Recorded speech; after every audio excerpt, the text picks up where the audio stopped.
जय श्री राम दोस्तों। आज मैं हंस योग या जिसको हमशा योग भी बोलते हैं, ये एक 5 महापुरुष योगों में से एक योग है। ये तब बनता है जब कुंडली में गुरु ग्रह केंद्र के भाव में स्थित हो और साथ ही अपनी स्वयं की राशि जैसे धनु राशि या मीन राशि में हो या अपनी एग्जॉल्टेड राशि कर्क यानी कैंसर साइन में हो और केंद्र के भाव में भी हो, तब ये हंस योग बनता है।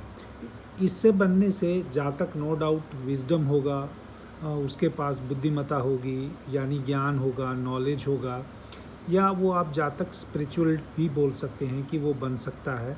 तो इसका मतलब जो हंस योग बनेगा तो जातक की सबसे पहले अच्छी क्वालिटी क्या रहेगी, उसके अंदर विजडम रहेगी, नॉलेज रहेगी और उसकी स्पिरिचुअल इंक्लिनेशन रहेगी।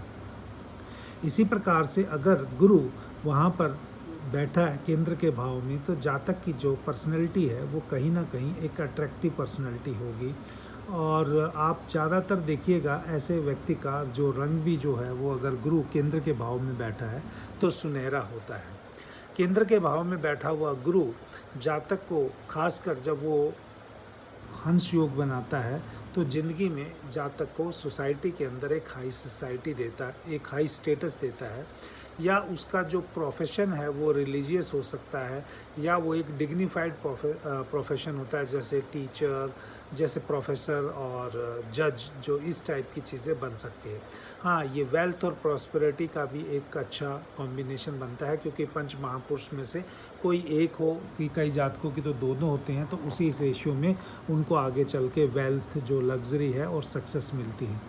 इसके साथ साथ मैंने देखा है कि ये जातक जो सही रास्ते पे चलने वाले होते हैं, प्रिंसिपल्ड होते हैं, इनका जो बिलीफ सिस्टम होता है स्ट्रॉन्ग होता है। अब आते हैं कि जो इसके साथ साथ जो और कोई लोग नहीं बताता है, जो उस चीज़ की मैं आपको बताने लगा हूँ।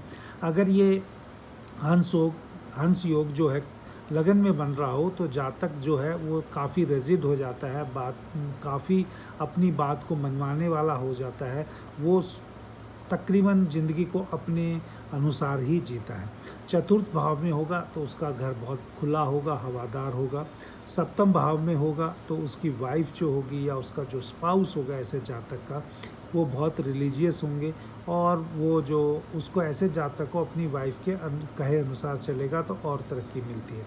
इसी प्रकार से जो चतुर्थ भाव में ना दसम भाव में जब गुरु बैठा होता है तो ऐसे जातक जो है वो एडवाइस सभी को देते हैं। तो मैंने ऐसा देखा है कि वो जातक जिनका यहाँ पर गुरु दसम भाव में होगा, वो मांगने पर ही अगर अपनी एडवाइस देते हैं तब उनका स्टेटस ज़्यादा अच्छा रहता है।